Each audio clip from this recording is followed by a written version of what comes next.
juguler ce phénomène. D'accord. Alors, on va parler peut-être de la coopération entre le Sénégal et la France, parce que nous tirons donc vers la fin de cet entretien. Alors, quel est l'état de cette coopération aujourd'hui? Elle est comme toutes les autres coopérations. Il n'y a pas d'exception ou de spécificité.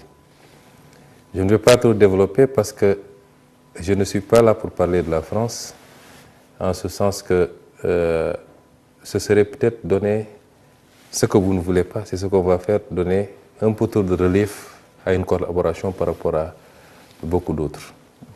Je crois que nous avons dépassé cette étape où un pays, quelle que soit l'histoire qui a pu nous lier dans le passé, qui continue à nous lier, qu'un pays focalise toute notre attention. Nous considérons que la France est un partenaire comme tous les autres. Nous n'avons rien contre elle et nous posons des actes de souveraineté. Tous les jours que Dieu fait, nous posons des actes de souveraineté, non pas parce que nous voulons, nous avons des griefs contre tel ou tel, mais c'est comme ça que doit marcher un pays dès lors qu'il se dit pays indépendant. Je vous ai parlé tout à l'heure de l'exemple des bases militaires qui sont particulièrement françaises en l'occurrence, parce que c'est le seul pays qui disposait de bases militaires.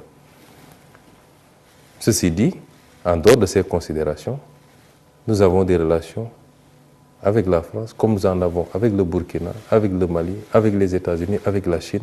C'est des relations normales, ordinaires. Nous n'avons pas peut-être les mêmes développements entre le Sénégal et la France que ceux qu'il y a eu entre le Burkina et la France ou un autre pays avec la France. Et c'est là où chaque pays doit s'adapter par rapport à son histoire passée, mais surtout présente. Et nous reconnaissons à chaque pays le droit de faire ses choix. Il est impératif, parce que là je m'adresse à une certaine opinion africaine, parce qu'on se trompe souvent de combat. Il faut qu'on sorte d'une posture où c'est comme ça ou c'est rien. On a été suffisamment divisé pendant trop longtemps, et quelquefois sur des détails. Aujourd'hui, il est question de réunir tous les panafricains, tous les souverainistes, de les réunir autour du combat qui est celui de la libération de l'Afrique, de la réappropriation par l'Afrique de ses ressources naturelles, de tout son potentiel, de gagner les vrais combats qui sont les combats de la sécurité et le combat du développement économique et social. Et ce matin, on a longuement discuté avec le président Traoré, que je considère comme un ami et un frère. Le président Traoré, on se parlait, j'étais opposant, il venait d'arriver au pouvoir. La dernière fois qu'on s'est parlé avant mon arrestation, c'était 48 heures avant mon arrestation. Donc, ce n'est pas d'aujourd'hui que datent nos relations. Et aujourd'hui, on a eu quand même la possibilité en tête-à-tête de beaucoup discuter. Et nous pouvons avoir des points de convergence forts, mais nous pouvons avoir quelques éléments sur lesquels, selon la spécificité des pays, les gens n'ont pas les mêmes positions. Ça ne doit pas être des facteurs de cristallisation sur des positions. Parce que si on devait regarder les points de convergence, elles sont à 95%. Maintenant, le Burkina, c'est le Burkina. Le Sénégal, c'est le Sénégal. La Côte d'Ivoire, c'est la Côte d'Ivoire. Un autre pays, c'est un autre pays. Et je le réitère, nous, Sénégal, notre combat, au-delà des divergences qu'il y a, qu'on peut comprendre, c'est de tout faire pour réunir les fils et les filles d'Afrique autour d'objectifs communs, forts, pour faire face au reste du monde et aller à la conquête du monde.